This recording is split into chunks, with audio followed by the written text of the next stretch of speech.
So now we're taking a look at how each of these resolves. Okay, the thing that is consistent between all of them is that augmented sixth resolves outward.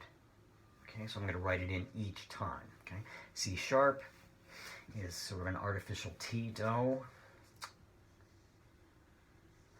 The E flat, kind of an artificial Fa mi, leaves us here.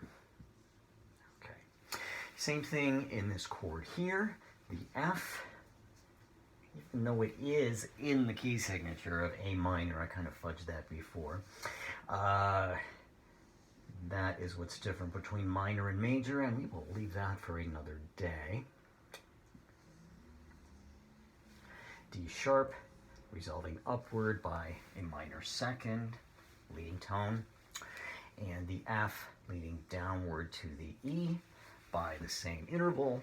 And then for the German, same thing here. We have this F sharp going to a G, and this A flat also going to a G.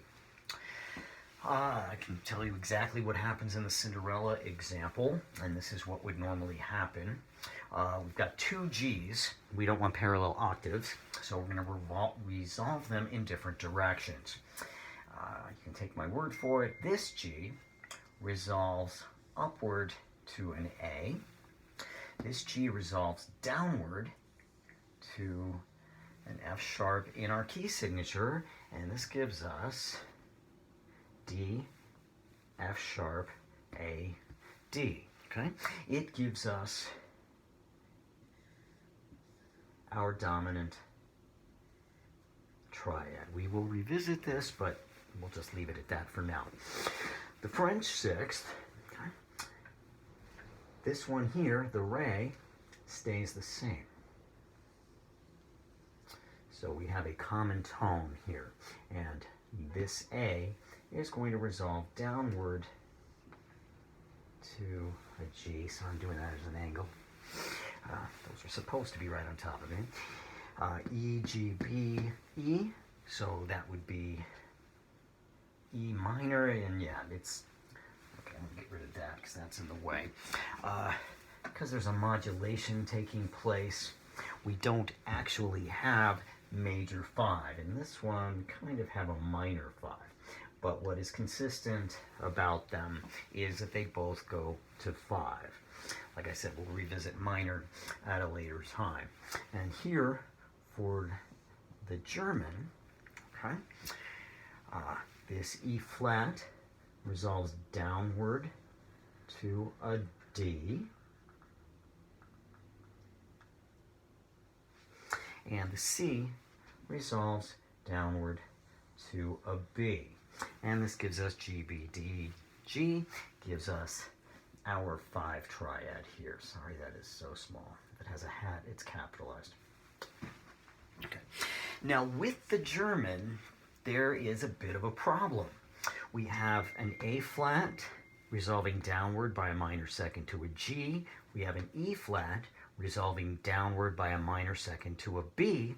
So we have what forbidden entity right here. Okay, what we have is parallel fifths. There are 3 things we can do to alleviate this as a problem. Okay, the first one and the easiest is don't care.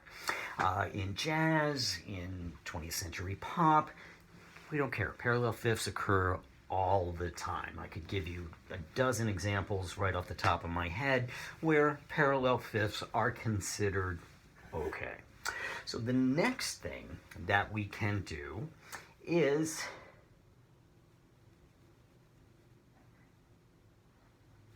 make this a suspension instead. So this E flat is going to stay an E flat.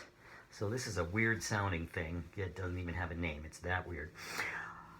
But we don't have the parallel fifths going from here to here.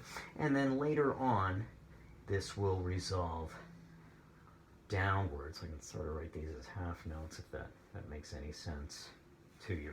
So we create a suspension, and that alleviates the parallel fifths. The other thing we can do, sort of the opposite of a suspension, would be an anticipation. So we can get to that D early. I'll write it here. I'll make this clearer before. And then later it resolves downward. Retardation, no, I'm sorry. It got there early. So then later everything else resolves down to here, and that is a little messy. I'll do that a little more, little better later on. So this is the standard way that each of the different types of augmented sixth chords resolve.